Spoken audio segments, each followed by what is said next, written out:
രേഖാചിത്രത്തിൻ്റെ second day Kerala box office collection റിപ്പോർട്ടാണ് ഇന്നൊരു video ഭാഗത്ത് ഉൾപ്പെടുത്തിയിരിക്കുന്നത്. വീഡിയോയിൽ മുൻപ് വീഡിയോ ലൈക്ക് ചെയ്യുക, ചാനൽ സബ്സ്ക്രൈബ് ചെയ്യുക.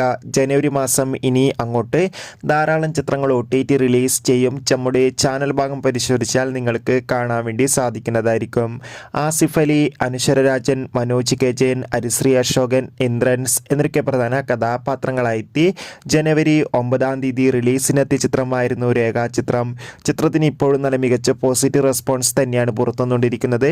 അതുകൊണ്ട് തന്നെ എല്ലാ സിനിമാ പ്രേമികളും ഒരേപോലെ രേഖാചിത്രത്തിൻ്റെ കളക്ഷൻ റിപ്പോർട്ടും അറിയാൻ വേണ്ടി കാത്തിരിക്കുകയായിരുന്നു. ഫൈനലി ചിത്രത്തിൻ്റെ 2ാം ദിവസത്തെ കേരള ബോക്സ് ഓഫീസ് കളക്ഷൻ റിപ്പോർട്ടൊക്കെ ലഭിച്ചിട്ടുണ്ട്. ചിത്രത്തിന് ഇന്നലെ 2ാം ദിവസം മികച്ചൊരു ബുക്കിംഗ് തന്നെ കേരളത്തിൽ നടന്നിട്ടുണ്ടായിരുന്നു. അതുകൊണ്ട് തന്നെ കേരളത്തിൽ നിന്ന് മാത്രം ചിത്രത്തിന് 2 കോടിക്ക് മുകളിൽ കളക്ഷൻ നേടിയെടുക്കാൻ വേണ്ടി സാധിക്കുമെന്നാണ് ട്രാക്കിംഗ് റിപ്പോർട്ടുകൾ സൂചിപ്പിക്കുന്നത്. ചിത്രത്തിൻ്റെ കൂടുതൽ ബോക്സ് ഓഫീസ് കളക്ഷൻ റിപ്പോർട്ടിനായി നമുക്ക് കാത്തിരിക്കാം. ചിത്രം കണ്ടവരുടെ അഭിപ്രായം രേഖപ്പെടുത്തുക.